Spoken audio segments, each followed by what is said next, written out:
because today everything is omni-channel, everything is global. We know we need to look at retail from every angle imaginable, and that's what we hope we're going to do today for you, and then we're going to open it to questions, and hopefully you'll think of some intelligent and pointed questions for us by the end of the discussion. I am not going to speak that much, so I'm just going to set the tone and then keep the dialogue moving. We're keeping an open dialogue on the panel here. Anybody can jump in at any time. Everybody comes from their own perspective, as I said, and has their own unique point of view with regard to the questions we're going to deal with. The issue today is the changing face of retail, how we're coping with the new consumer, how we're coping with the shift away from brick and mortar to other channels of distribution and purchase. And I'm going to open it to the panel in a very broad sense to begin with as to how we see this change evolving and what we are doing individually to deal with it and to move forward and build our business, whether it's reporting, whether it's creating retail relationships, whether it's teaching, or whether it's designing and distributing. So anybody, pick up the mic and tell me, what are you, let's start here. Nili has been a designer, omni-channel. She sells both wholesale, she has her own retail, and her e-com business. So as a designer today, where do you see the biggest challenges and where do you see the biggest growth opportunities based upon what's happened to the retail environment? So just to give you a few words about what I do, so I am a fashion designer. I'm the CEO and the founder of my brand, Nili Lotan. It's been around for 12 years. And I think it's actually, for me, it's an interesting way to look at things because I started the business model with wholesale, with no intention to go to any other ways of distributing my collections. A couple of years after I had my wholesale business, I had opened my own retail shop, saw that it works, opened another one, stopped, paused, and opened an e-commerce e-shop. And only by that pattern you can understand where things are going. I'm very intuitive. I basically react to my own customers. I'm not really, of course I'm watching the trends as they go, but I'm really reacting to what I see in my own business. As what I do see is, as a designer, there is few outlets to sell your clothes. And it's not one better than the other. It's figuring out a balance between all those three channels and have one very strong point of view and way of communicating your brand throughout all these channels. Yeah, I don't mean to interrupt, but I deal with a lot of fashion brands, and I've worked with Nili for many, many years. In the past, brands would come to me, they either had no e-com, or they would say, yeah, we're anticipating 2%, 3% e-com. Now brands are coming to me and saying, 35% of our business is going to be e-com. That's a sea change in perspective away from wholesale and their own retail. Are you feeling that as well? So in percentage of business, about 70% of my business is wholesale, 20% of my business is retail, and 10% is web. But at the same time, where's the most growth today? Exactly. My web is growing 300% a year, and my retail and my wholesale, which is very nice, grows 60% a year, which is very unusual. But at the same time, clearly the growth on the web is substantially bigger. And obviously, that's where we put all our focus. But I think it's honestly, if today I would open my own business, I would probably start with the web. But I think the environment had changed, and we just kind of compensate and move forward. We should understand, too, that when you are trying to structure an e-com business today, it brings other challenges on the financing side because you have to speculate on inventory. You must have your inventory to do fulfillment. The wholesale model, for those, I'm sure most of you understand this, but you get your orders and then you produce the product. The e-com model, you have to have the product first. So you're speculating, you need to finance that product. So it changes the entire process that we're accustomed to in this industry. Robert, I want to ask you, globally, are you seeing these same kinds of changes across the globe, or is it is it regional? You know, depending on the country, we see online growing at different rates. So I think that the U.S. has been, and Europe has been particularly strong in online sales. But now we're seeing countries, for instance, in Russia and in some of the former Soviet Union countries, we've seen significant pickup of online shopping. And prior to that, it was very, very minimal. What's happened, and the motivation for much of this, has been price. When you look at how product is positioned and priced in different countries, it was oftentimes in the Middle East 20% more. In Japan, as we know, it could be 35% more. In Russia, it was 35% more. And now with online shopping and with Net-a-Porter shipping worldwide, even though there's duties and freights, it's leveled everything. So what this has really caused is the local retailers, and I'll use, for instance, Russia as an example. One of the major players there is Zoom. And Zoom has the department stores, a very large department store in Moscow, and then they're the brand partner for many brands, from Ralph Lauren to Gucci to Saint Laurent, and goes on, Prada. So they had always had about 30% more in price, and it was just kind of understood that if you had the money and you lived in Russia, this is what you did. If you wanted to travel abroad, you would buy it at the abroad price. But what happened fundamentally was Russians stopped traveling due to sanctions, and so all of a sudden they were in Russia and they were not happy paying 30% more for everything. And Mercury Group, which owns Zoom, decided to adopt what was called European pricing. And they took a lower margin. Now, that begs to say, where did that margin go before that for years and years? But nevertheless, they decided to take a lower margin to do more volume, and it's worked out phenomenally for them. Is it as easy for the Russian consumer or the Chinese consumer to purchase online as it is for us? Not necessarily, and that was where the lag was. There were a lot of security issues, there were issues about delivery, and different countries are adapting to that very quickly. So the logistics, while it was not as easy, it's getting much easier. And just to add to that, so my perspective, as Lisa mentioned, and thank you for having us here, is law. And so what we end up talking about is the dark side and the cautions. And so with respect to these issues of being able to buy from anywhere and therefore equalize and level the price point, it becomes a real issue for distribution agreements, because most distribution agreements that are wholesale agreements are regional, right? You allocate a certain amount of product for different markets, and you price it for those markets. And it used to be that there was some level of control when it was brick and mortar. Last Christmas, I walked into Macy's, and there was a sign on the Coach area saying no more than 3 items per consumer. Why? Because Coach was at the time going for 2 to 3 times as much, not just 20 or 30% more, but 2 to 3 times as much in Asia.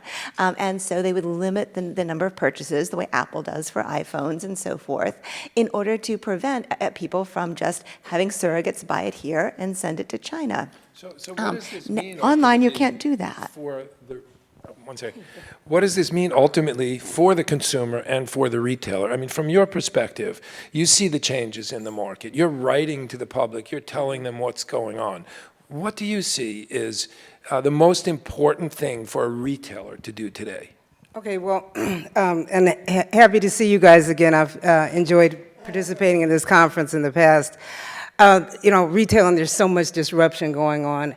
And one of the, just to get a little bit off topic, but still in the same vein with retail, is we're seeing with the department stores, all the growth now is coming from their off-price units. This is Saks off Fifth, Nordstrom Rack, Macy's Backstage, and that is where they're really concentrating a lot of their growth.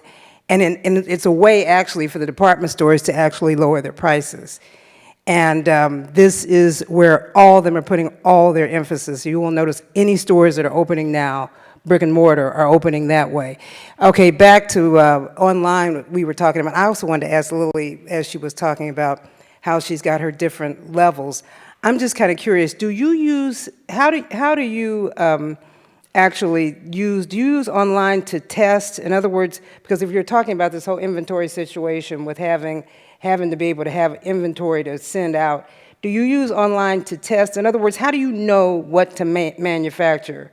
Because you're not, if you're concentrating on selling a lot on your own, you said that's where your growth is, right? Right. Yeah, so, you know, you've got your retail channels that are working with, I mean, and how do you do your, yeah, exactly. So actually, you know, the way I kind of evolved my business worked very well for me because I started with a wholesale where I didn't need to take any inventory. So I basically created only what I sold. So I established a solid business, and since it's 70% of my business, now I can allow myself to make mistakes on the other. But the bottom line is that, you know, yeah, you do need to predict. So what I've done recently, I separated all three businesses to separate inventories. So it's very clear what inventory goes to the store, what inventory goes to the web, and what is my wholesale available to sell, which is also prediction. I mean, at this point, I have such a big reorder business that it's no longer just I'm going to manufacture whatever I got the orders in. I have to build a available to sell business, so I'm ready. So the whole model of my business had changed. So I basically hired an analysis who sits there every day and give me reports every day of what sells and what doesn't, and I use my common sense and my intuition to buy into things that I believe that are good. I also built a model of business where I manufacture most of it in the U.S., which gives me the option to react much faster. Thank you. That gives me the option to react very fast. So if I see that an item that was just shipped yesterday is doing well, I'm already cutting it and shipping it in 3 weeks. And I think there's been a huge shift into the concept of merchandising today. I mean, strangely enough, we don't teach merchandising at our fashion schools, and I teach a lot at FIT and Parsons. I guest lecture, and I'm always asking them, are you taking merchandising courses? And they're like, no, everything is design. But today, merchandising is so important. We have to design into a merchandising plan like never before because we have to identify those core products that are going to resonate with the public in advance. We have to have analytics in the background. And then we have to anticipate and build inventory, which is risk. So to mitigate the risk, we need knowledge. Of course, the more you merchandise online, the easier you make things for your copyists as well. They don't have to rely on distance runway photos. They can zoom right in on your product when they're creating knockoffs. So that's another problem. Well, it brings us to another issue that we were talking about previously amongst us, and that was branding and the importance of branding today.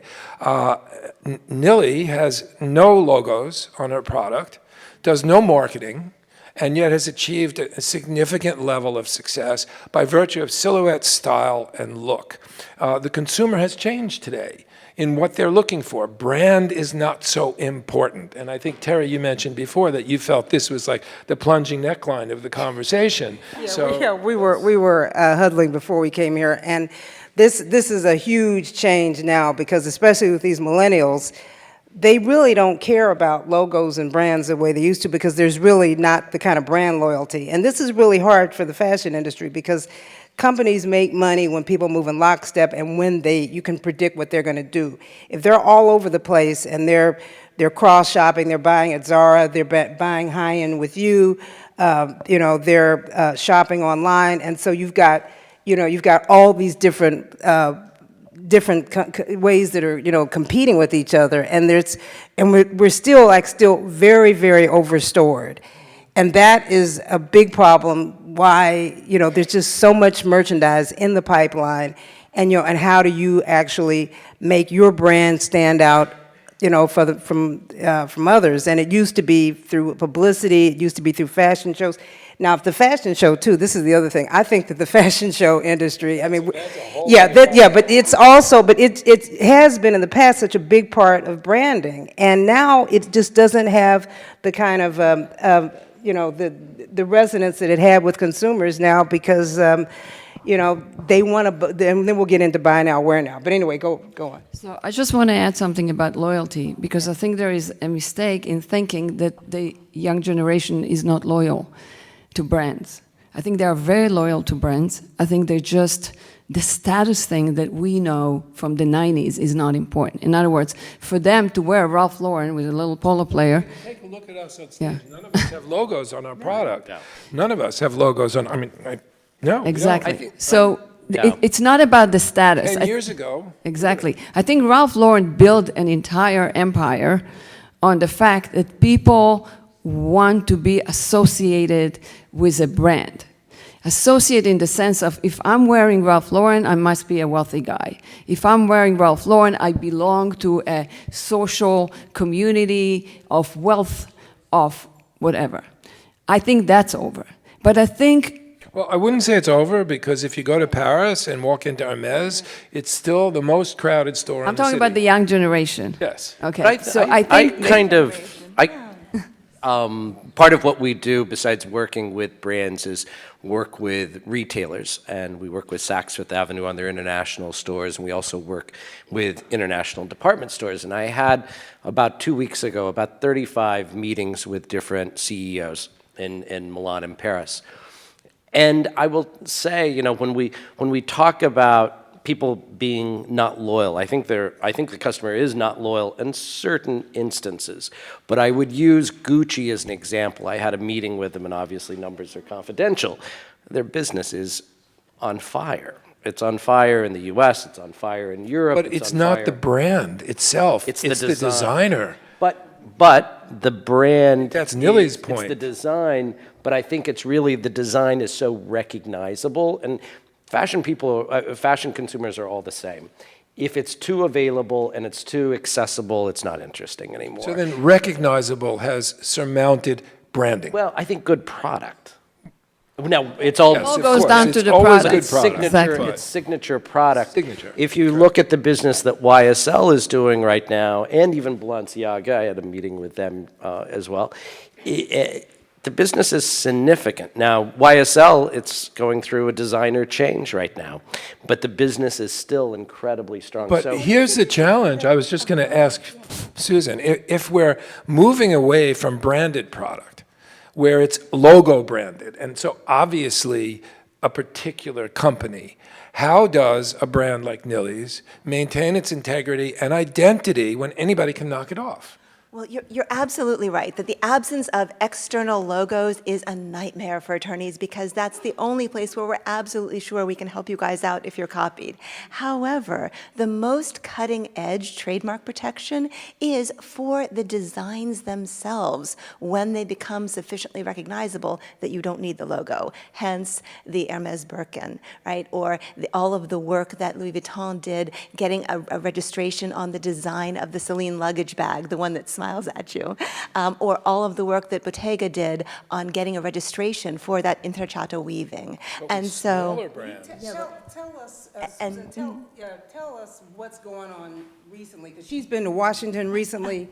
And tell us what about, in terms of like protection of design, and what's the cutting edge now? I mean, what should we now know if a designer now who's trying to decide, you know, whether can they register their designs, and what kind of protection do they have now versus in the past? that too is a whole other panel. However, in brief, so Gary is exactly right.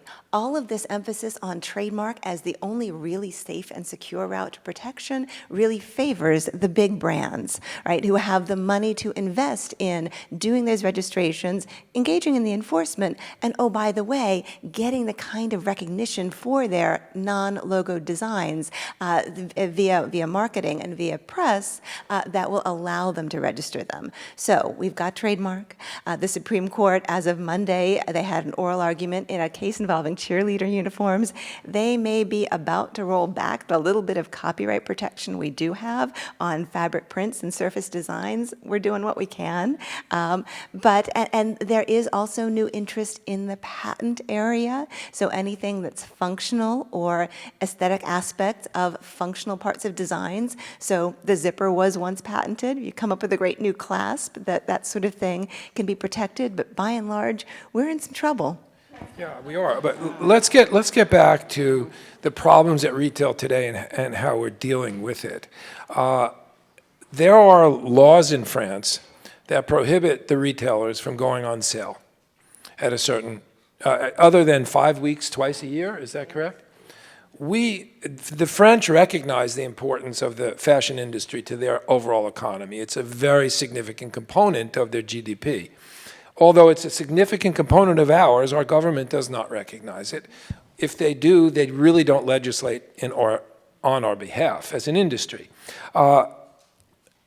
We have a promotional environment in the U.S. today at many of the major retail stores that make it very difficult for brands to make money.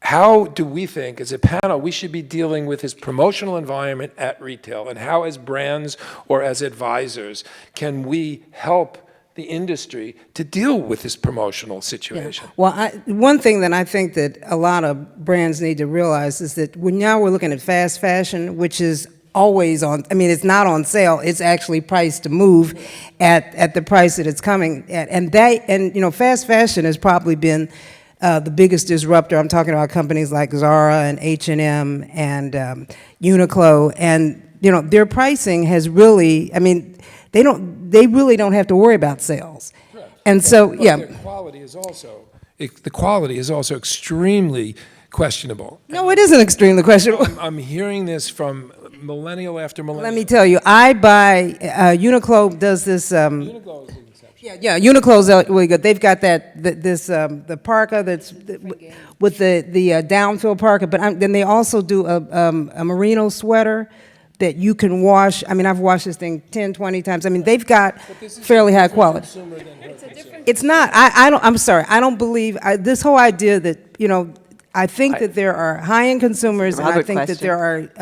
I have to agree with Terry. What? No, the consumers, they're all over the map. Everyone is shopping everywhere. I spent 8 Intrinsic years at value. Bergdorf Goodman, and 11 at Ralph Lauren before that, and then I've had my own company 10 years. I happen to be fortunate that I order an enormous amount of custom-made suits and always have, and I'm quite proud of that. That's not what the normal customer does. I happily go into Uniqlo and I buy jeans there, and the jeans fit better than $300, $400 jeans. I buy elements, and so when we talk about customers not being loyal, I'm probably one that's not loyal. I'm not the clothing customer, or as we used to say, the designer customer, the contemporary customer that only bought in those stores, in those categories. That doesn't exist anymore. That customer is so educated, and I know, because I know who produces the fabric for the jeans at Uniqlo, is the same people that produce the fabric that for the jeans that are $350. It's a reality today, and the customer is very well educated. I think the customer is absolutely educated, and the customer has also picked up something else from all of us, and that is never buy retail. And so coming back to Gary's point about French and Italian and other European laws that limit the sale season, about once a year someone says to me, well, can't we do that? Can't we just get together and all agree that we won't allow things to go on sale except after Christmas and maybe in June? Can't do that. That's collusion. That's an antitrust violation. The next question is, well, can't we get Congress to do that? Well, how many Congress people are going to vote for stopping sales? Imagine explaining that to the voters. So that's not going to happen.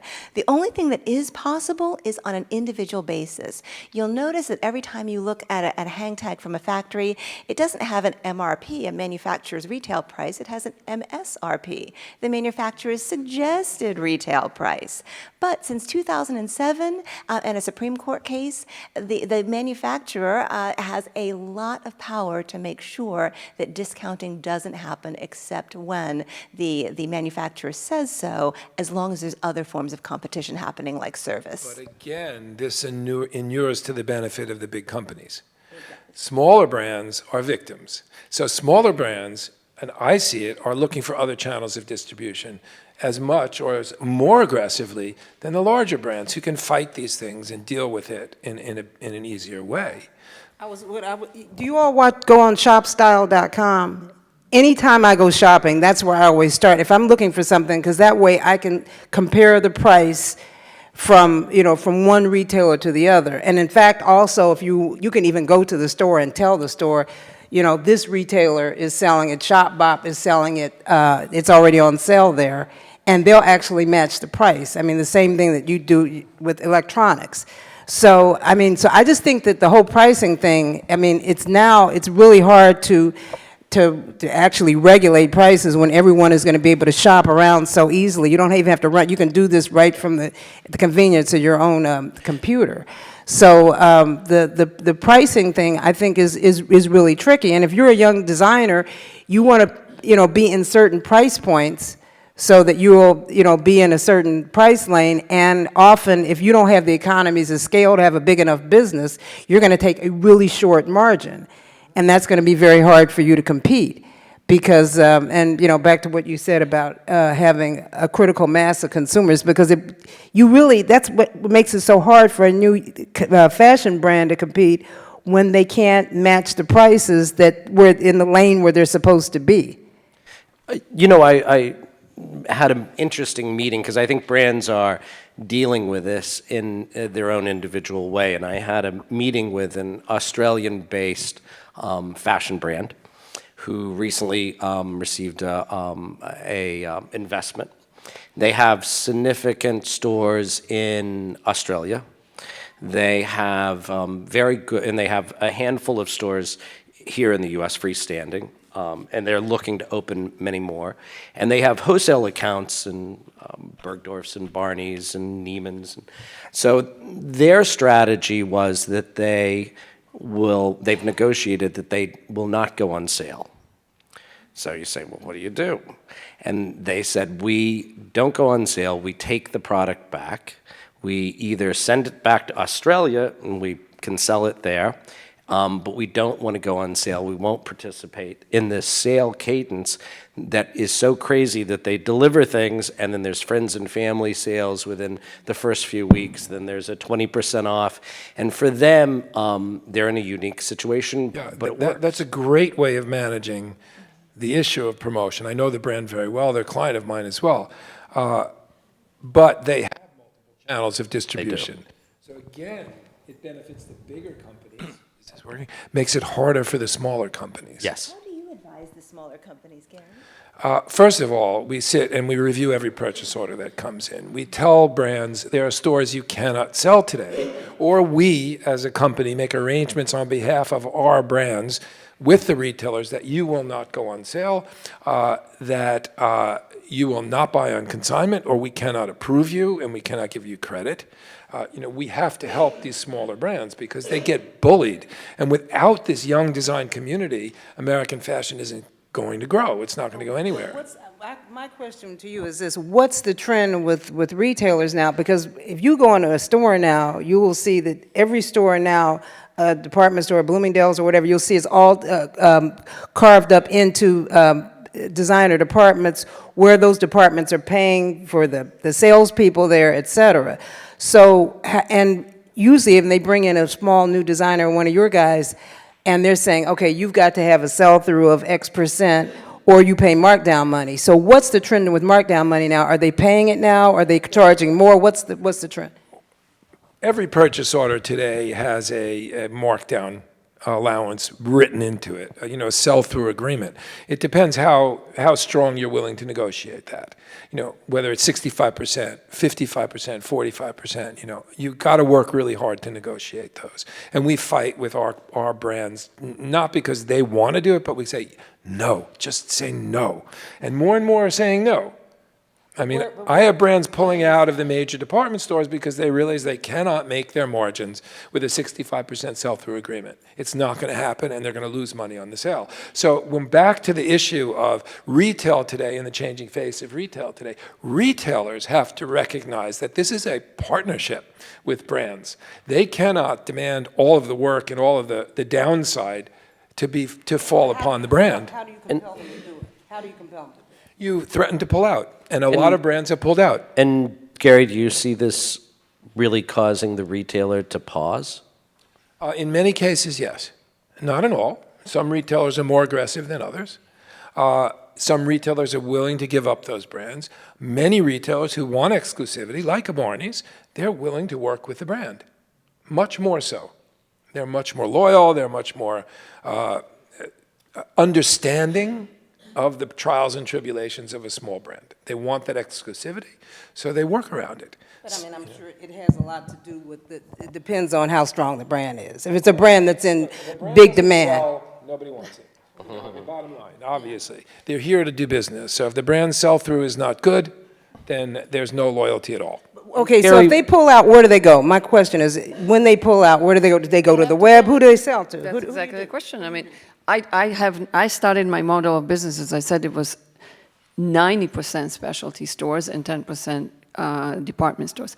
I do not consciously sell to Saks, Bloomingdale's, so on and so on. I do not. I don't choose to be there. I build a successful model of business between my wholesalers, my own retail, and my web. And then I monitor. Barney's, period. Okay. Now, I do have the Nordstrom and the Saks at my showroom asking to buy my collection. I don't want to do it for two reasons. A, I don't want to oversaturate my brand. To your point, I think what makes my brand so special is the fact that it is special and it can only be bought at a certain point.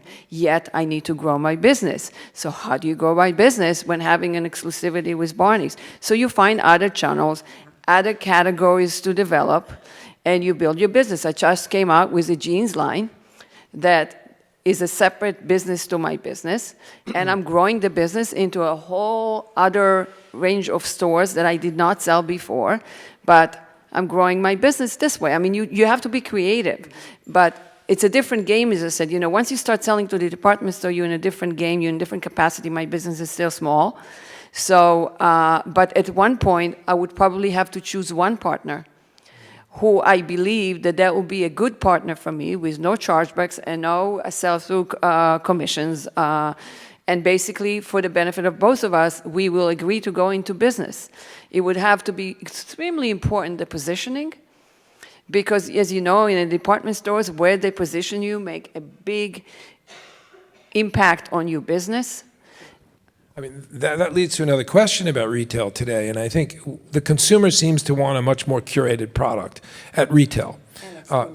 Exclusivity and curation for you specifically, so you feel that you have an experience in the store when you go in. Are you seeing that globally, Robert? Are you seeing, and I just want to, one example, the Saks that opened at Brookfield Place is a beautiful store. It's the model, as far as I'm concerned, for luxury retail today. It's curated. It's not promotional. You don't feel like you're walking into a brand promotion. You're looking at a fashion promotion.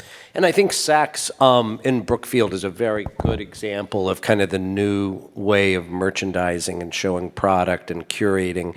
You know, with the growth of these large shop-in-shops, and many of the shop-in-shops are run as leases. I mean, and this has become the big trend. So it started first with Louis Vuitton and Dior and now Gucci, and so they want to operate as an independent shop inside of a department store.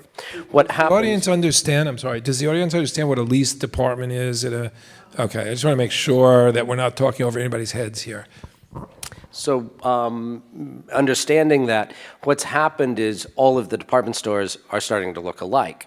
They don't have a personality. They don't have real merchandising.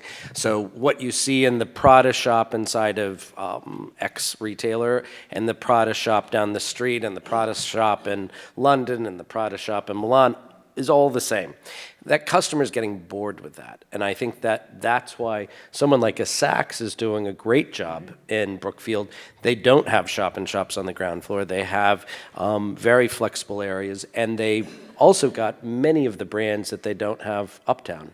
I think that also accounts for the shift to own retail. Every brand wants to have their own store, and we know the catchwords. We want to tell our own story. We can't tell it at a department store. They tell it for us. We want authenticity. We want the consumer to relate to us, so they feel that their own retail, having control of that, is really important. And globally, when the world looks at American brands, I know when we're looking to create a distribution agreement in the Far East, if we don't have our own retail here, they're not interested. But a question For both Robert and Gary, isn't that sort of new old model? Because once upon a time, the department stores curated everything. Then we went to shop in shops. Now we're going back. Isn't that a bit of a mixed blessing for brands? Because the reason why the brands embraced that is to have more control over their own merchandising and their own spaces. Now, with the greater power from a Saks Brookfield, for example, they're losing that again. Well, yeah, I mean, we're only starting to see that. I would say still the trend is with the brands, and the brands are so strong, and the department stores want these brands, so they want Chanel, they want Vuitton, they want Gucci, they want Dior, and the only way they'll go into the stores oftentimes is in a shop-in-shop environment because they don't trust. Honestly, they don't trust the retailers. Well, it's the salespeople as well that they they don't trust at the level we, of We have presentation. something called DSAs in the stores, designated sales associates, that the brands participate in their salaries. In fact, in many cases, the brands actually pay the salary of the salesperson on the floor, and they may work for a couple of brands. So when you walk into a Saks, for example, or a Bergdorf's, for example, and somebody comes up to you and you say, I'd like a dress, they'll walk you to one of the brands that they're working for. You know, this is not the authenticity that we're really talking about when the consumer doesn't know who they want to Yeah, but that's the only way. That's the only way that these department stores are going to be able to make money. It's very successful. Yeah, it's very successful because they basically are going to make certain that you're responsible for moving that product, and then they don't even if you don't want to mark it down, then just take it back. I mean, it's on the wheels. issue of customer service today, and they're providing dedicated customer service that the consumer really wants. And I know for one of the brands that I own, we put in a DSA at Bergdorf's, and at Saks, and the sales went up by something like 300% in the first season. I mean, what's happened is that department stores have become more and more difficult to deal with. I mean, I can say that because I sat on the other side. It was much easier during the time period I was there to do business as a brand. Today, it's very difficult. They expect you to guarantee the sales. They expect you to help contribute to the salesperson. They expect you to advertise.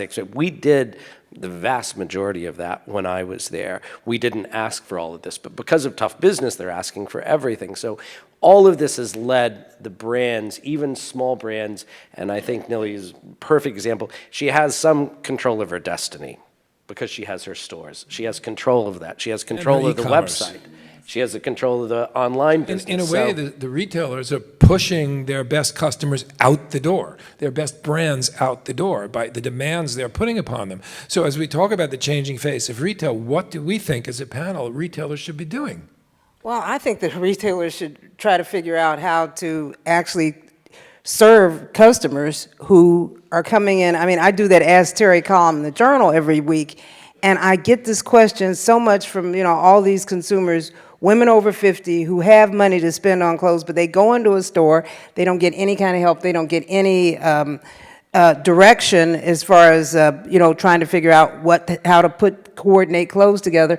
I'm also curious how this affects the personal shoppers, because I'm always telling people use a personal shopper, but if all these sales associates are now dedicated to certain brands, then how does this personal shopper go and pull from this brand versus that brand to make certain that shopper gets served? And I would have to say who's doing it better than anyone is Net-a-Porter, Mr. Porter, and Matches. Mm-hmm. They've got the service thing down better than any bricks and mortar retailer that I've walked into. And I was in New York.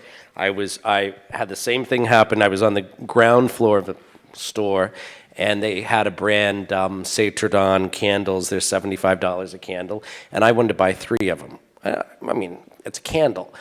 But the person said, no, I work for Dolce & Gabbana Cosmetics. I can't help you. And I said, well, can someone help me? I eventually found someone who was willing to help. I said, I want these 3 cents. They're looking around, you know what, I work for Estee Lauder, and this brand doesn't have a DSA. And I said, you know what, I don't really care. I want to buy 3 candles. So we're saying customer service number one. And insult to injury, I said, you know what, I'll buy these 3 candles. Here's my business card. When you find them, just call me. I'll give you my. She said, can you just call us back? It'd be a lot easier. Yeah, and I had the same experience at Gallery Lafayette. I was there, I wanted to buy an umbrella. I found the umbrella, and then I went to like several different cashiers, and nobody could take my money because they said, oh, you have to go to this, oh, you have to go to this. And I'm running around the store, just someone take my money. And in This happens to be Exactly. It happens to be incredible because we realize that online everybody wants instant gratification, and you get it. And you buy a product, you get it the next day. And in sometimes contrast, the same day. I will tell you that I was on the phone with Mr. Porter, and I needed to buy a gift. I was going to buy a pair of shoes. I got in touch with, they said, would you like to talk to our stylist? Because I was debating between 3 shoes. And it wasn't a small purchase. This was a $800 pair of shoes. And I said, well, I was thinking, but the person knew everything. And they said, well, hold on, look at your screen. I'll tell you about this one. I'll tell you about that one. I'll tell you about this one. Are we blah, blah, all blah. familiar with Farfetch? Okay. To me, Farfetch is a model that is incredible for the future. And I'll give you another anecdotal story so we understand what all of us as consumers are looking for. I was going to the CFDA Awards. I had ordered a bow tie from Barney's. The weekend it was supposed to come, the weekend of the awards are Monday, Barney's never shipped it. So I said, I don't have a bow tie. What am I going to do? I went onto Farfetch. I found it. I needed it that day. A concierge at Farfetch called me and said, I will bring it to your apartment and I will tie it on you because I don't know how to tie a bow tie. You know. I said, are you kidding? And they were not kidding. Yeah. And what happened with these shoes, and this is the kind of service that I'm talking about, I said, okay, I'll take the shoes, next day delivery, I'm very busy, I was going to a dinner party, I was going to take the shoes, I realize at 4 o'clock the shoes aren't there. So I call and I said, what happened? And they kind of, something's happened. And I said, okay, well, I realize that, but this is why I used you, next day delivery, da-da-da. They said, hold on, we'll call you back. The manager of the warehouse in New Jersey said, I'm getting in my car, and here's my cell phone number. We made a bad mistake. I'm coming to your office, and he was there in an hour and a half. So this is and they gave me a $100 gift certificate. This is the crux today. And I'm won over. I don't want to, and do I want to walk into a store and try to do the same thing today? Probably. And the other thing that Net-a-Porter has, and I would think anybody who's doing retailing online is that they are able to give you the measurements of everything, of every item, because this is very frustrating when because sizes are so across the board, then they're able to actually tell you, well, the length from the neck to the waist, or just the circumference of like skinny jeans, for example. I have fat calves, and and I want to find out how if the jeans will fit, and their people will get on the phone and really work with you. So anybody who is doing e-commerce, if you really want to do it well, you need to have the model so you can have the video so you can see them spin around and see how the garment looks, and also have all those measurements and the percentage of the how much cotton and spandex and all that, and the more detail that you get on that. And a lot of these online retailers have gotten really good at this. Well, There's a the creepy side. Oh, Yeah. I'm sorry. These are amazing stories, but there's a creepy side to this too, and that is data. You used to work with a salesperson in a store who knew you and knew your anniversary and knew your birthday and your partner's birthday. Now the entire company knows this, and by the way, they can sell that data to others. So everybody in the luxury world now knows that Gary can't tie a bow tie. And they'll be ready to help him when he needs one. But they also will know exactly when he doesn't need one. So this is This interesting. also tells us a lot about what's wrong at retail today. And it tells us, I think, what they can do to fix it to a certain extent. When you go into a store and the salesperson says, I don't have your size, the conversation ends there? I mean, that's absurd. They should say, let me get it for you. We're omni-channel. Retailers are omni-channel. They can go and check their inventories everywhere. They were never integrated until today. Now they're much more integrated with their warehouses and their other stores and their e-com division. The answer should always be, I will get it for you.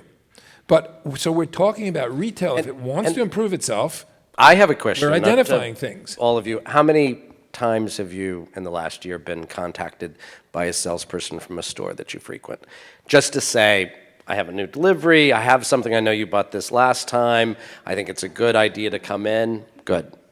I think you're rare compared to what used to happen. And now the online retailers, I get an email all the time, and it's personalized exactly to my purchases. The small, Buy a the bot. specialty stores are better at it. Jeffrey's, stores like that. And a lot of the own brand stores, you'll get a personal note when you buy something. And You also get, I mean, I know. Department stores? No, but no, that's not true, because actually Macy's has 30 million charged customers in their database, and when I was doing the research for my second book, I wanted to see, you know, what they would actually do. I mean, so I actually signed up and got a Macy's charge card, and they know every time you've made a purchase with certain types of things, and they will tailor advertising so the directly question to you is this in meaningful your to the email. consumer? Yes, I mean, is this especially functioning appropriately for the all done retailer? online. Nilly, as a retailer, what do you do with your customer experience? How do you make that experience great so that That's they what want to I come wanted back? to say, because since I have retail and web, and when you're saying retailers, I think in the last few conversations, it was about department stores, retailers. Right. So I think, you know, there's obviously they're losing their power in the sense of how they perform, and clearly the web is winning, and we all know it. I think the question is, what do we do about it, and how do we change our model of businesses towards the fact that we all know that in the next 5 years, clearly that's where it's going. So what I do, to me, it all comes out to, and it also refers to loyalty, and what does it mean, a loyal customer? If someone buys from me her wardrobe, but then once in a while she goes to Uniqlo to buy her puffer, I don't find it not loyal. I don't expect her to buy all her wardrobe from me. But do you keep in touch? Do you keep in touch with her? In other words, if you do, I mean, you've got that key consumer, that people who buy with you all the time. Do you communicate back and forth with her? Do you check in and tell her, I've got something new that you like the Right, navy right, tunic last right, season. right. I've got a new version of that. Right. How do you do that? So I do it on both levels. So that's my point. So I think By email, what do you do? I have my store manager has her list like all time of who are our main customer clients, and she calls them. Yes, when a new collection comes in, she writes them an email. But I also do it on my web level. I have all my clients in the data, and every week I send an e-card, an e-commerce, an invite, and sharing with them whatever is happening. I also have on my web information about my web, anybody that wants to know anything beyond that Now, specific. this item. is the major difference and challenge for retailers today, and not you, I'm talking about major retailers, because she can reach out to the same consumer and the same level, and from an e-com, when you get a digital message, you don't care if it's Saks or Neiman's or Nilly's store. You want the brand. So you're competing against the big guys in a way that we could never compete before. So So the challenge to retail is even greater. I'm sorry. Do you do free round trip shipping? yes. Okay. So That's very important yeah. to people. That's very But to me, the key to succeed, at least from my size of a business, is to really be with full integrity and to really communicate to your potential, I call it fans because it's all about fans, it's not about clients. Those people that wants to buy your clothes. There is so many people that would like to buy my clothes, but they don't know about it.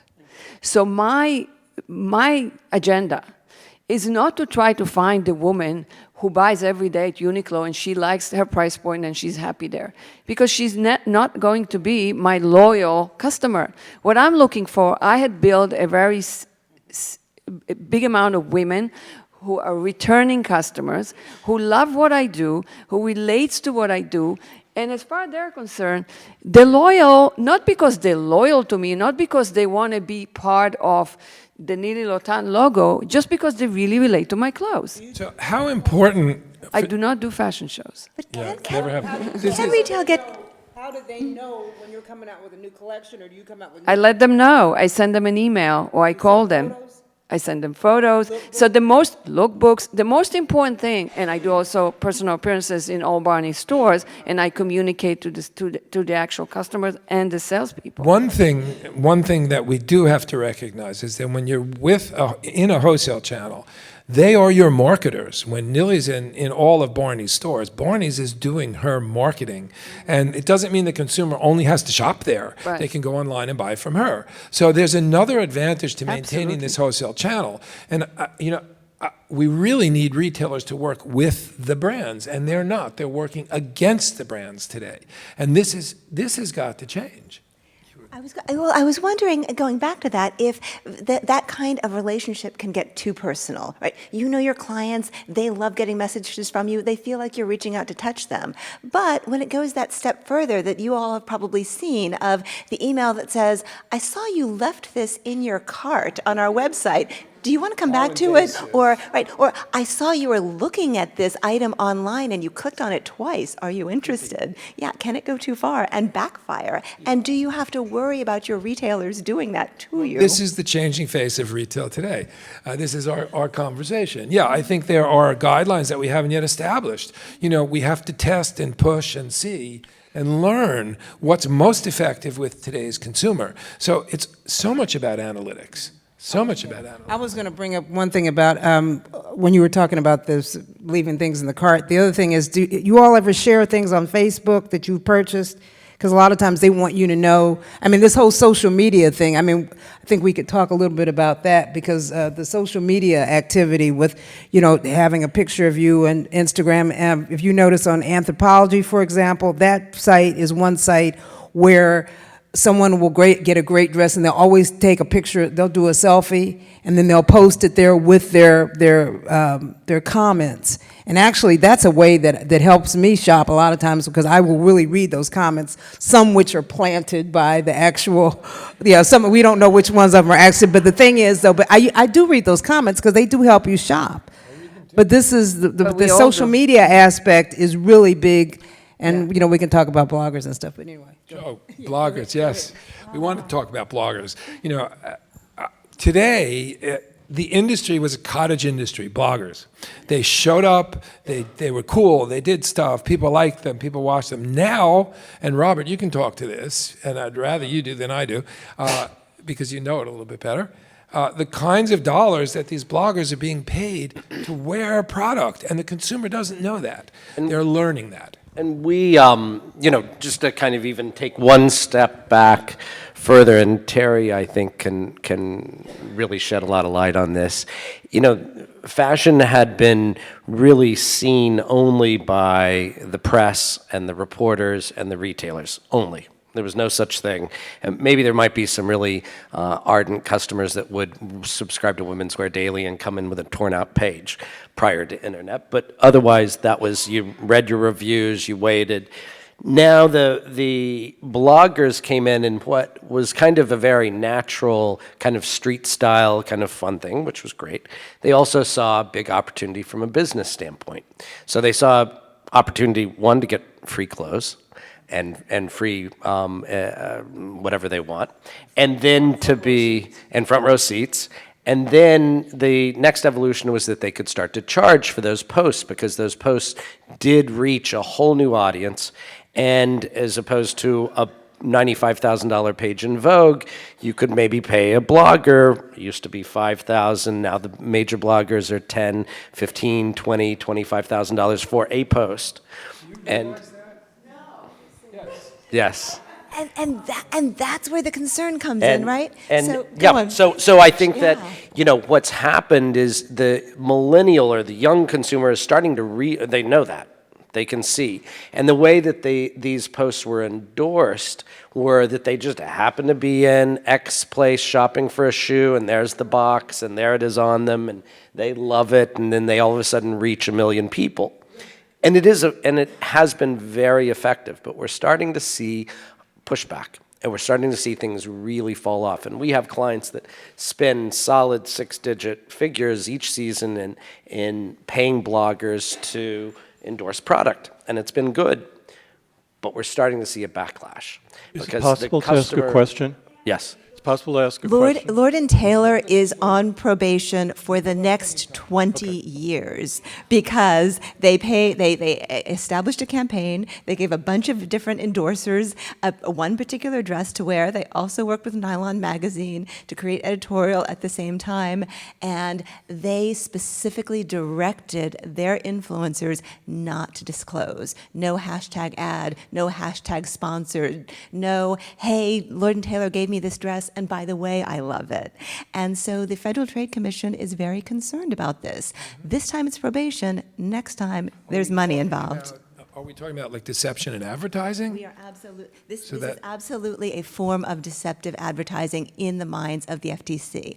On the other hand, as Robert pointed out, a lot of millennials, a lot of 20-somethings in particular, are looking at this and going, we're not deceived, we knew that. So we have we have older generations saying, wait, this is new, we're not familiar with it, and the question is how much regulation is really necessary. And there's no doubt that a Kardashian wears a X and it sells out. I mean, we can go through countless, and Taylor Swift wears something and all of a sudden it's sold out. So we know the power of it. What we don't know, and this is the new retail, or the new retail market, is that we don't know how to control it. And even we got into a conversation that X star may wear someone's dress, say. If that company posts the star's dress and they're using it to link to their site to sell the product, that star, and you can speak, Susan, more than anyone, can come back and say, you owe me. You're using me. I never signed anything that said I was endorsing your brand, I'm a salesperson for your brand, and I demand X. This is a wide open area that we've not even explored in the industry. The liability on social media for exploiting someone's image. Yeah, but the bloggers have become really important in fashion because the bloggers are now kind of like the new celebrities in fashion. They're the arbiters of style. I mean, you know, now outside of Fashion Week in any fashion venue, you saw it mainly at Lincoln Center, but now even any venue, there are all these people out here taking pictures of, you know, the whole street style. All these bloggers show up at shows, they dress up, wear certain items to brands, and those pictures are posted on Instagram, and then that becomes part of this feeding frenzy. Conscientious reporting, they should be asking these people, are you being paid to wear this clothing? Well, but the thing is that but it's funny, I don't think that a lot of consumers, I think some of them want to know, but if they're fans, if these bloggers have become arbiters of style, and they've got, you know, if you've got somebody like a Gigi or someone who's got this, you know, huge following, you know, it's part of the whole kind of, you know, cool factor wanting to be in part of that tribe, because those clothes do sell out immediately. But I think So there they really is an don't care. element of authenticity here. Do we want to be deceived, or do we want it to be a natural street style that somebody picked up and Yeah, but looked you really can't control good, it. and I mean, love it's it. now like out of Reporting can help that. Yeah, it could, but the only thing is that, I mean, okay, my newspaper, Wall Street Journal, they're getting ready to do layoffs again. They're doing layoffs at Gannett. I mean, you're seeing what's happening in journalism, and, you know, there's just, you know, the era of fashion journalism, the way, in my era where we didn't take free clothes, and we were there actually reporting on stories, and we had, you know, we got two sides every story. We looked at balance sheets and had different clients, and it wasn't strictly about, I mean, the story was never about me. You know, people didn't, I mean, we were in the background. We didn't even write in first person. So bloggers, And so, bloggers have completely disrupted editorial. oh yeah, and now they're completely. It's a disrupting huge, advertising. it's changed Are everything. they helping retail? Well, I guess the thing is Are that they helping move product in the country? I think the bloggers and celebrities, Bloggers. I think they probably are, yes. I mean, So to me, it's very clear. Bloggers and social media, it's what drives the business. So it's not about they helping, they actually drive the business. I can tell you from my own experience, if you guys go to my Instagram, I have Gigi Hadid, Jelly Canner, Kendall Jenner, the whole Kim Kardashian wearing my clothes. I did not pay a penny for them to wear my clothes. Now ask me the next question. How did it impact my business? Not really. I mean, it impacted my business from the fact that people see it and they say, okay, this brand is really cool, this brand is really relevant, if the fact is that Kim Kardashian and Kendall and Kaylee are wearing her clothes, that means that she's doing something right that appeals to this generation, to appeals to these women.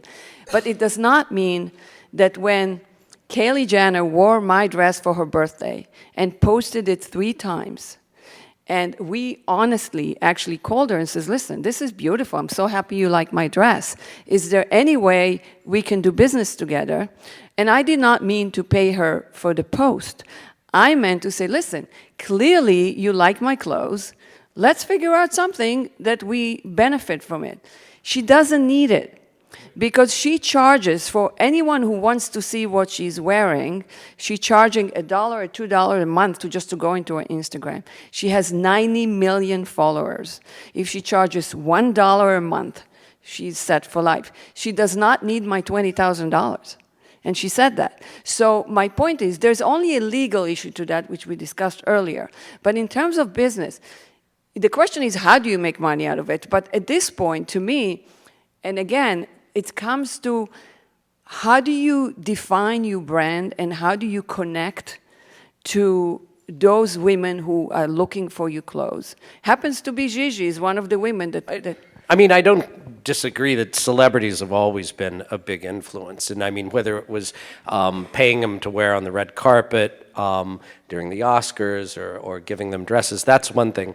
I think when we're talking about bloggers have created a business by reporting. And part of that is that they're paid to report and they get the clothes for free. It's a very different way of interacting with a consumer and with a reader than what Terry's talking about in a journalist that is not paid by a brand to endorse it. Yeah, but and you not will even paid. notice in the fashion magazines now, I mean, these advertorials, I mean, it's all gotten very blurred. It is, as far as like what used to be the separation between, editorial and actual, And Sally Singer, Back to our concept, our theme here of changing face of retail today. From a blogger perspective, is this helping or hurting retail? Are they going direct to the brand when they see it on a Gigi Hadid? Are they trying to buy on their e-com site? Or are they walking into a store and asking for it? I mean, do we know? Do we have those analytics? but, Gary, does it matter? yeah, it doesn't- Right. yeah, It exactly. doesn't, but I'm sure that if retailers understood, they could work with the community to draw more traffic to the store by Well, virtue of but I who's think- blogging what? But the only thing, So I had Gigi Hadid wearing my sweater. It sold out of Barney's in 2 seconds, so it helped the retailer. They went to Barney's. And it helped me. Actually helped Barney's more than it helped me. Okay, so then retailers should be reaching out to this community as well, and I don't think they are. Well, they are communicating. Are they? Yeah, they are. Yeah.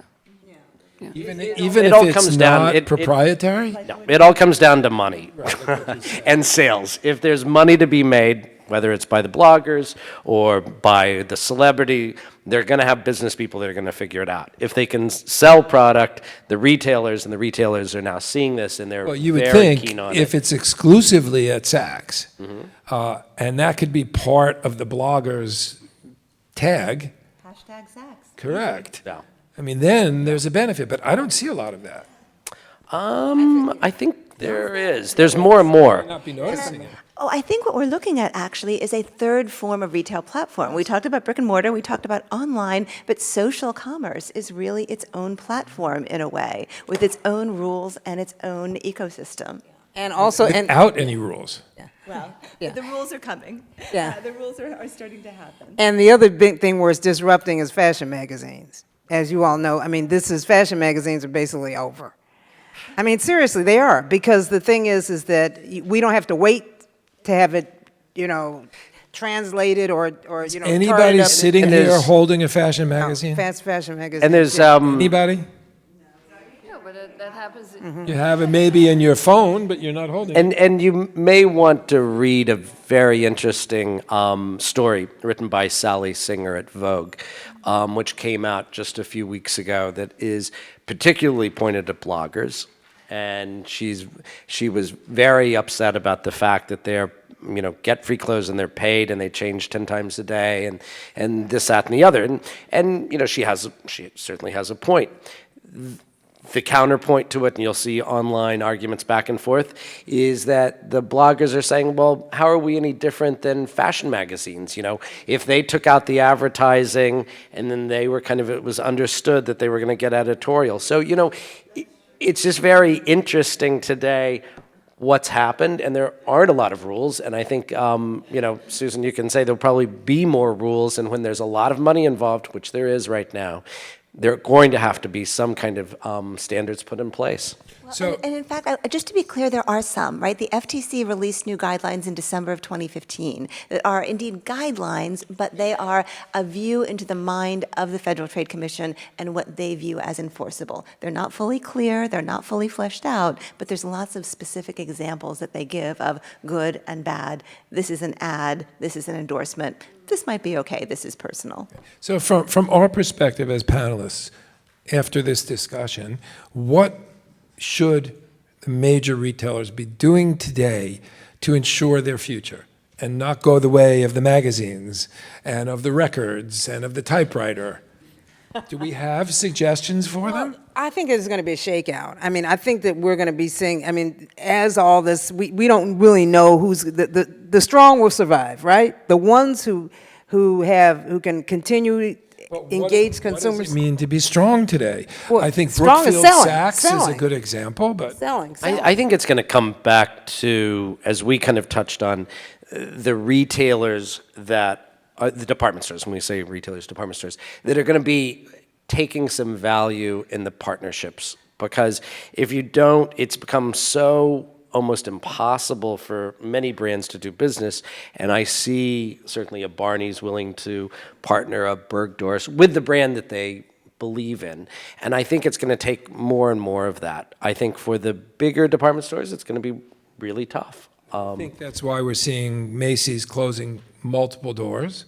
We're seeing this across the board now. We're seeing a retrenching on retail. Neiman's is cutting back on its floor. They're cutting back in areas that I might not agree with, but they need to do this because there's been a slowdown in the actual consumer walking into the store.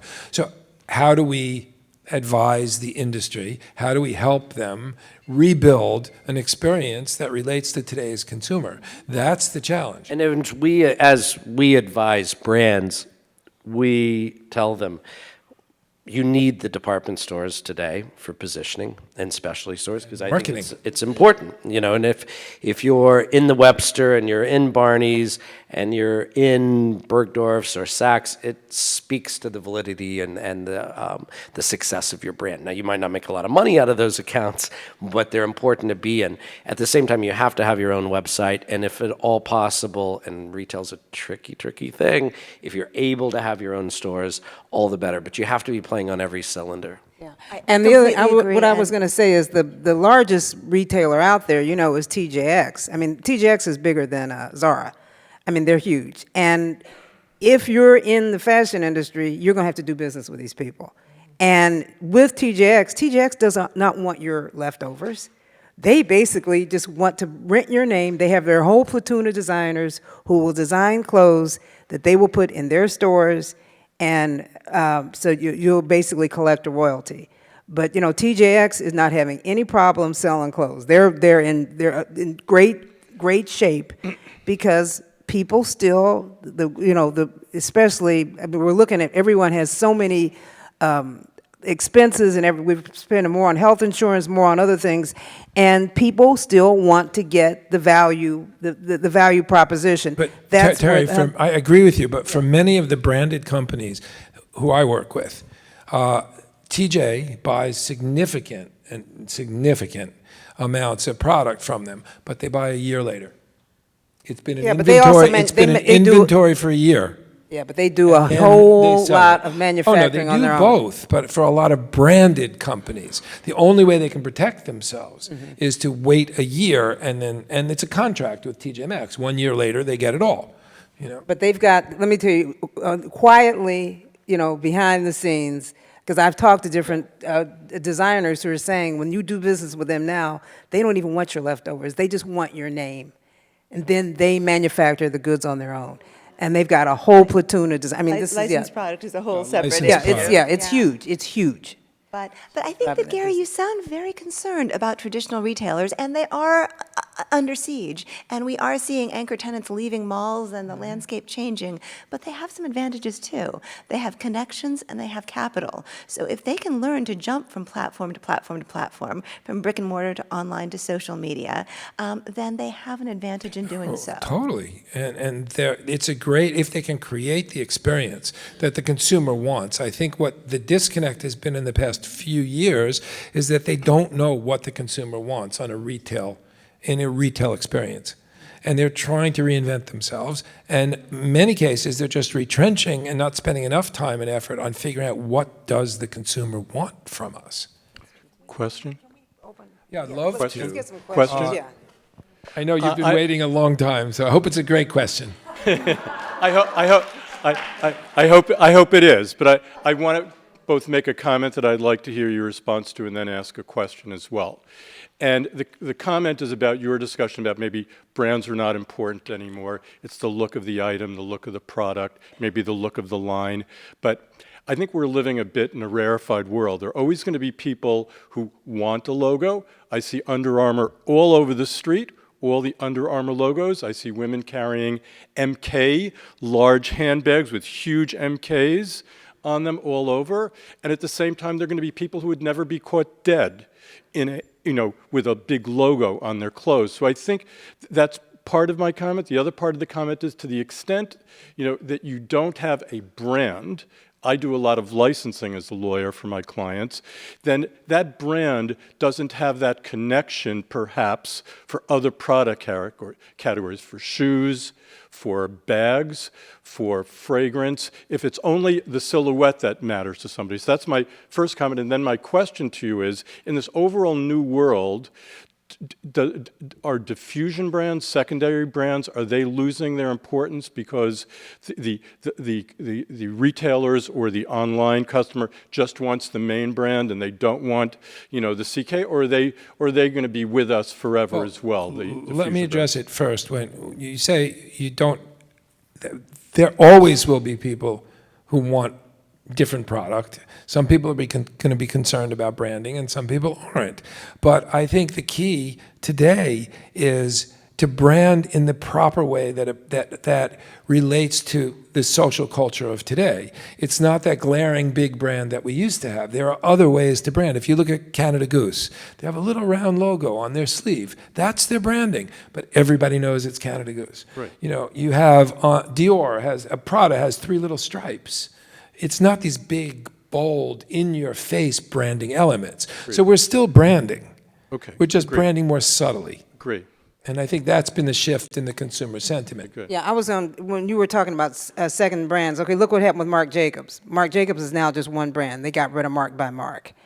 And I think that I think that is something Well, people... excuse me, TJ Maxx still sells Mark by Mark and will continue to sell Mark Okay, by yeah, well, Mark they've kept that- as a they've kept- licensed product. Okay, yeah, thank you. They've kept that as on the QT, but Marc Jacobs himself is trying to bring everything under one label, because you look at Ralph Lauren, for example. Ralph had all those brands, and now it's just Collection, Polo by Ralph Lauren, and then, Denim and Supply, but they've gotten rid of all those, so that whole idea, in other words, they want everything to be a Ralph Lauren brand, and then they'll price things differently. And we did extensive work with Ralph Lauren, had hired us prior to them collapsing some of the brands, and we went in for 6 months and worked very extensively with them. We did the same thing with Tommy Hilfiger. We're doing something with another brand. And so if you're talking about what the trend is to have less brands. Yeah, I think diffusion is a past word. It's a bad word. It's a negative word. We launched for Jason Wu a sister collection. We've changed the vocabulary. It is not a diffusion brand, which tells you that you're taking the DNA of a brand and you're simplifying it for the customer who couldn't afford Jason Wu. It's a sister brand. It's for a different customer.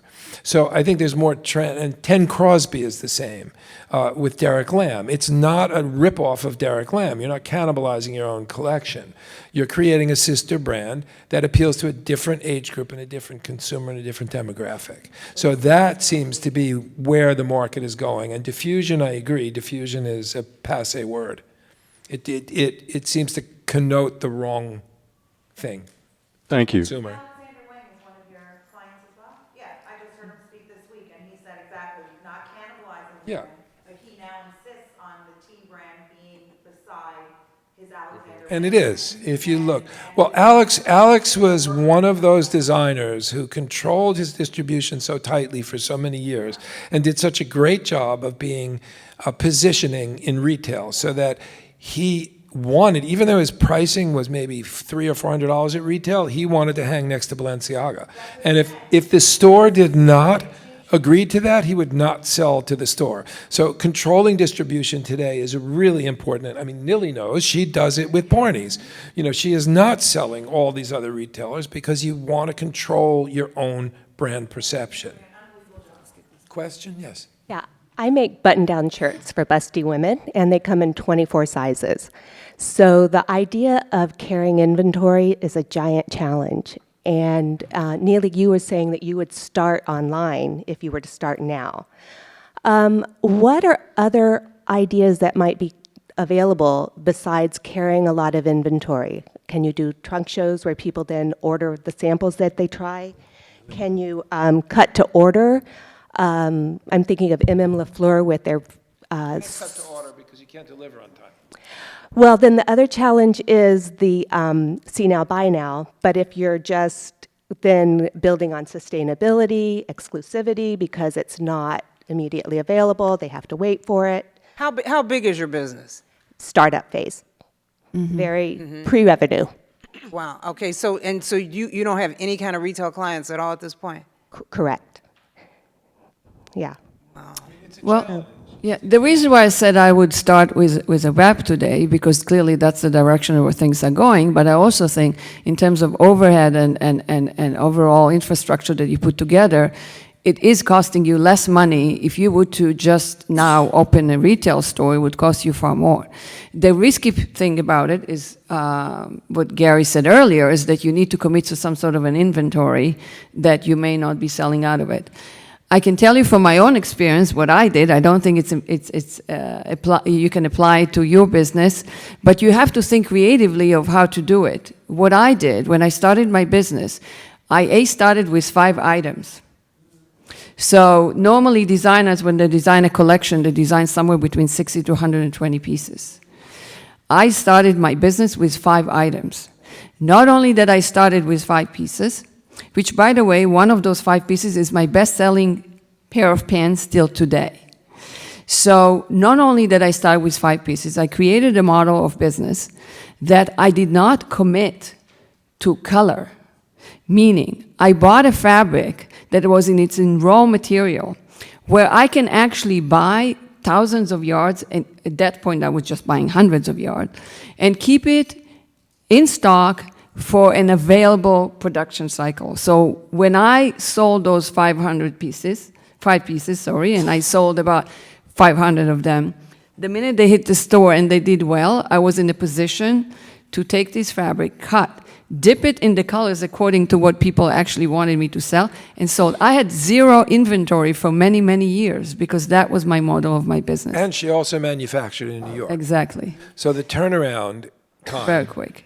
is reasonable and workable. So to help you, obviously you cannot do a bra out of a prepared for dye a fabric, but you can think about ways of how to short your cycle, of how to react quickly to what people want, and just be creative about it, and start with not a big collection. Start with a very focused, I call it collection, but it's a very focused, clear, what are your best 5 items that you believe in? That's it, no fluff. These are your best pieces, and you come out, you see what people like. I bet you one of those 5 pieces will be the driving of your sales for many years, which what happened to me. I actually have a question in that vein, actually, for Gary and Robert. Are there any lessons for this from the men's made-to-measure market, which is coming back on a small scale locally, even for younger generations, or that are men and women just too made-to-measure is different? not sustainable. It's very small. It's not. It's very to difficult. It's exactly what- niche. It's tough. What you were saying is that today, especially today, trying to launch a complete fashion collection of dresses and pants and outerwear and sweaters, and it can be overwhelming. I think for a brand to start and to really be incredibly focused, and I invested in a brand that Gary's involved with called Thorson, and it started out as a men's swimwear trunk, kind of an alternative to Olabar Brown, and it was 2 silhouettes in 7 prints. And now it's women's bikinis, bathing suits, and one pieces. And the reaction in a year and a half, because it's been so focused, it's a niche business. It's at Mr. Porter, Matches, Bergdorf's, Barney's, Saks, just to name a few, Webster. And I think today in this climate, if you tried to launch this complete 50-piece collection, unless you're really backed by a lot of money, and I'm not even sure if you do it that way, how much room there is. Even that absolutely way, today. if you look at Reed Krakoff, even that way Even does that not way. necessarily guarantee success. Another story in line with what Robert just said. I partnered with Whoopi Goldberg recently, and we launched a sweater collection we're calling them ugly Christmas sweaters. They're not ugly at all. They're absolutely adorable. And you may have all seen them. She was on Jimmy Fallon. We decided to just launch sweaters. And I don't know where the person went who had just asked that question, but in keeping costs down, Whoopi and I said, okay, we're going to sell from sketches. We're not investing in 25 samples, 30 samples, going to retailers. We had sketches. And then my son, Cole, who's sitting there, does our marketing and distribution for us, went to 2 retailers, really 1 retailer, showed them the sketches, and they bought the entire collection from sketches. We hadn't spent anything. We then went into production, 1 product, 10 styles, and we delivered almost 10,000 sweaters for Christmas. Next season, we will add another product to the mix. Yeah. So we began with 1 product, 9, 10 styles, almost no pre-production costs, and no risk. We have no inventory. We took no inventory.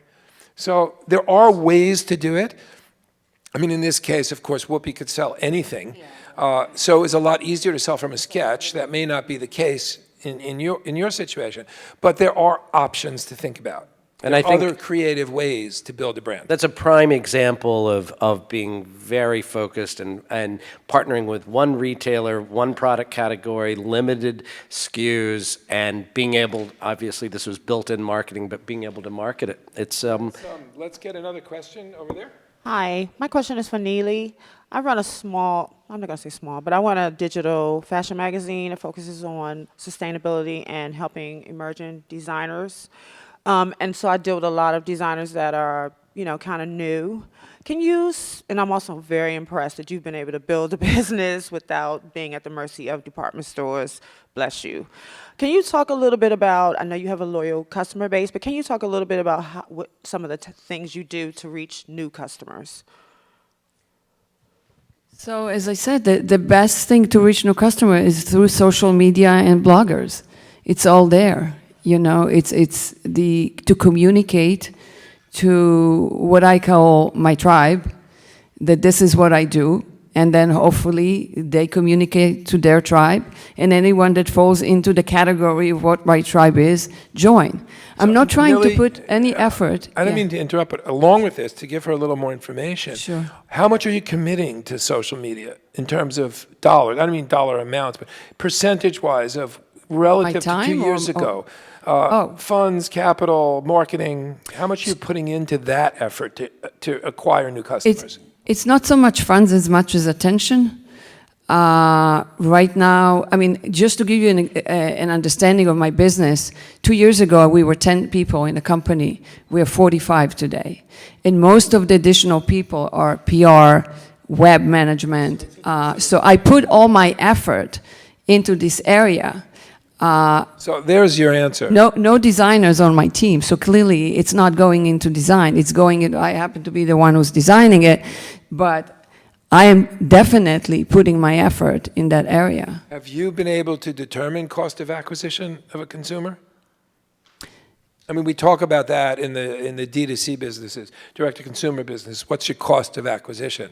Are you able to determine that? Explain this to me. What do you mean? How much it costs you to acquire one customer based upon, how many you're acquiring and how No, much I money you're wouldn't putting know into the that. budget? No, That's because- something you're going to yeah. have to, as you build Right. e-com, you're going to have to know those analytics. Right, Consumer acquisition today is the term. Cost of acquisition Right. is consumer. right. We had another question over there. Hi, I'd like to add a geographic element to this conversation, because sitting in New York or LA, the shopping experience is one thing. I have spent the last 4 years living in Columbus, and the shopping experience once you leave the coasts is extremely different. And I'm speaking particularly about retail, not online. Between the compression of the department stores and the mallization of America, so that you have very few independent shops outside of these big cities, the shopping experience is incredibly boring. And you keep asking about what do we have to do to engage the customer. And it seems to me that you've got a situation where the customer is overwhelmed online by the diversity of choice, but when they go into shop, there is actually very little choice. And I just wonder what your thoughts on that are. Well, I think that this is the reality of today, because there's no way that you're not going to have the networks of stores like the Marthas and all the cool independent shops, because it's just too expensive for a retailer to even open up a shop like this. I'm originally from Kansas City. And so, I think we've got Halls there, which is still a kind of a specialty store, but for the rest of everything else is basically the chain stores. Just it's the same thing with the restaurants. I mean, you'll see it's the same thing. But the concept of artisanal restaurants and, all these special small places, I mean, I'd love to be able to go back to that yeah. specialty retailer, that smaller specialty Yeah. retailer that can address the consumer in the area. Yeah, but there's just it's too expensive. Too Yeah. expensive, and online has cannibalized that and made it Yeah. almost impossible for these small brick and mortars to reopen or to continue in business. And also We're young losing people, them. yeah, and also young people now do not. I mean, the mall used to be, we used to be recreational shoppers. Let's go shopping. I mean, kids don't hang out at the mall anymore, and if anything, they're doing this all the time. So so this is where, and this is the reason why so many retailers are now spending so much trying to figure out how they can make everything look attractive on your telephone. How they're shrinking the art and everything, so you can see and read everything on your phone, because this is the way you're going to be shopping. Okay, we're going to have to cut it off. Do we have one more question over there or not? Oh, yes, but, okay. Let's just do it first of all, quickly. One more thank you. question. What are your thoughts on, it's like buying coolness, the way Nordstrom's grabbed Jeffrey Kalinsky, or Nordstrom also grabbed Olivia Kim from opening ceremony? That concept of buying a package of coolness to bring it to department stores, and Listen, then also a great Dover fashion Street director Market. can bring a point Yeah. of view to a store that's meaningful. They can curate the brands and help curate the brands better. So yeah, talent is talent. If you can identify incredible talent from a merchandising perspective, we need better merchandisers today. We don't have the great merchants that we used to have. We need some great merchandisers in our major department stores, and I think that's one thing that would make a big difference. And what do you think? I love Dover Street Market. What are your thoughts on that new way I love of it too, retailing? but it's a Yeah. museum to me. It's a museum, You know, yeah. there's not a lot to buy. I don't look at it. I love it. I love it. Like Colette in Paris. I love the stores. I don't see them as shopping experiences. I see them more as experiences. Maybe you'll find something, but you don't really go there to find anything to buy. You go there to look. Interesting. I think we've got to combine that with the opening ceremony concept of having accessible wearable And clothing. I think, if I think of retailers, independent retailers that are doing well, and we've worked with the Webster, and you'll see them as they're expanding into other locations. And, you know, it's those types of specialty stores which are shoppable and do offer the customer service and the curation. That's And the multi-channel, combination. omni-channel, like Matches, which has brick and mortar and online. Elise Walker, there are quite a few. Elise Walker in the Palisades. Yeah. And there's Capretto and Elise Walker and Eminent. And so they cover multiple channels, and, you know, I think you have to do that today. Okay, that's it.